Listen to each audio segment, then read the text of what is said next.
Hi friends, मी विठ्ठल जोशी. या व्हिडिओमध्ये आपण तलाठी भरतीच्या संदर्भात एक अपडेट पाहणार आहोत. आणि तुम्ही ज्या प्रश्नांवर ऑब्जेक्शन घेतलं होतं ते ऑब्जेक्शन काही त्यांनी मान्य केले, काही मान्य नाही केले. तर किती ऑब्जेक्शन मान्य केले, कोणत्या शिफ्टचे कोणते प्रश्न मान्य म्हणजे ऑब्जेक्शन त्यांनी ग्राह्य धरलेत, ती सर्व माहिती त्यांनी ऑथेंटिकरित्या जाहीर केलेली आहे. आणि ज्यांच्या म्हणजे जे ऑब्जेक्शन घेतले आणि बरोबर आलेले त्यांनी ऑब्जेक्शन घेतलेलं त्यांच्यासाठी सुधारित रिस्पॉन्स शीटसुद्धा नव्यानं त्यांनी दिलेली आहे. तर ती सर्व माहिती आपण व्यवस्थित पाहूयात. व्हिडिओ शेवटपर्यंत पहा. या व्हिडिओला सर्वांनी लाईक करा, शेअर करा आणि विठ्ठल जोश यूट्यूब चॅनल सबस्क्राईब करा.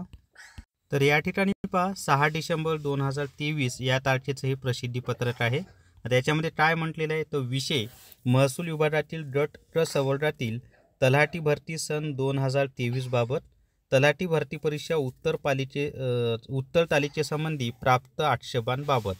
पुढे पहा, तलाठी भरती 2023 परीक्षा दिनांक 17/8/2023 ते 14/9/2023 या कालावधीमध्ये 3 सत्रात TCS कंपनीमार्फत राबवण्यात आलेली होती. उमेदवारांना प्रश्न किंवा उत्तर सूचीसंबंधी काही आक्षेप किंवा हरकती असल्यास ते नोंदवण्याकरिता दिनांक 28/9/2023 ते 8/10/2023 पर्यंत मुदत देण्यात आलेली होती. त्या अनुषंगाने आक्षेप किंवा हरकतीबाबतची माहिती TCS कंपनीकडून प्राप्त झालेली आहे. एकूण 2831 प्रश्नांसाठी 16,205 आक्षेप उमेदवारांपर्यंत नोंदवण्यात आलेले आहेत. सदर आक्षेपांपैकी एकूण वैध 146 प्रश्नांसाठी घेतलेले 9,072 आक्षेप TCS कंपनीकडून वैध ठरवण्यात आलेले आहेत. सदर आक्षेपांबाबत केलेल्या कारवाईची माहिती खालीलप्रमाणे प्रसिद्ध करण्यात येत आहे. त्यानुसार उमेदवारांच्या लॉग इन खात्यात योग्य ती सुधारित माहिती देण्यात येत आहे. कृपया उमेदवारांनी याची नोंद घ्यावी. आता त्याच्या खाली इथं दिले पहा, 17 ऑगस्ट 2023 शिफ्ट 1 क्वेश्चन्स ID आणि आवडले फुल मार्क्स.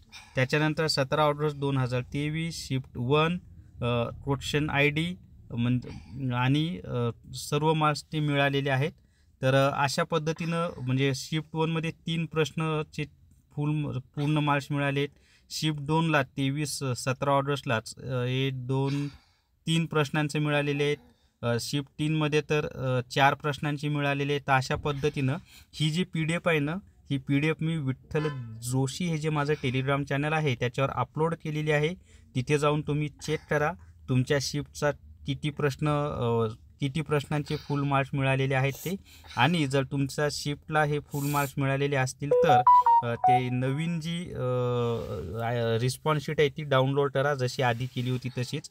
इथं काय दिलेलं आहे त्यांनी, objection apart from the above listed are found to be invalid objection. म्हणजे हे जे दिलेले आहेत त्यांनी या व्यतिरिक्त जे ऑब्जेक्शन आलेले आहेत ते इनव्हॅलिड आहेत. जे व्हॅलिड आहेत त्यांची ती यादी दिलेली आहे, कोणत्या तारखेचा पेपर आहे, कोणती शिफ्ट आहे आणि किती प्रश्न त्यांनी व्हॅलिड ठरवून ते पूर्ण मार्क्स दिलेले आहेत ते सर्व दिलेले आहे. तर एकूण 146 प्रश्न त्यांनी व्हॅलिड ठरवलेले आहेत. तर अशा पद्धतीने ही माहिती आहे. स्मार्ट स्टडी पब्लिकेशन नांदेड यांनी राज्य उत्पादन शुल्क 415 प्रश्नपत्रिका संच हे पुस्तक प्रसिद्ध केलेलं आहे. या पुस्तकामध्ये एकूण 10,555 प्रश्न दिलेले आहेत. आणि हे पुस्तक सर्व पुस्तकांच्या दुकानावर तसंच Amazon आणि फ्लिपकार्टवर उपलब्ध आहे. आणि याच्यामध्ये गणित व बुद्धिमत्ता चाचणीच्या प्रश्नांची उत्तरं स्पष्टीकरणासह दिलेली आहेत. तर स्मार्ट स्टडी पब्लिकेशन नांदेड यांनी राज्य उत्पादन शुल्क 415 प्रश्नपत्रिका संच हे पुस्तक प्रसिद्ध केलेलं आहे. तर या व्हिडिओमध्ये एवढीच माहिती. या व्हिडिओला सर्वांनी लाईक करा, शेअर करा आणि विठ्ठल जोश यूट्यूब चॅनल सबस्क्राईब करा. Thank you very much.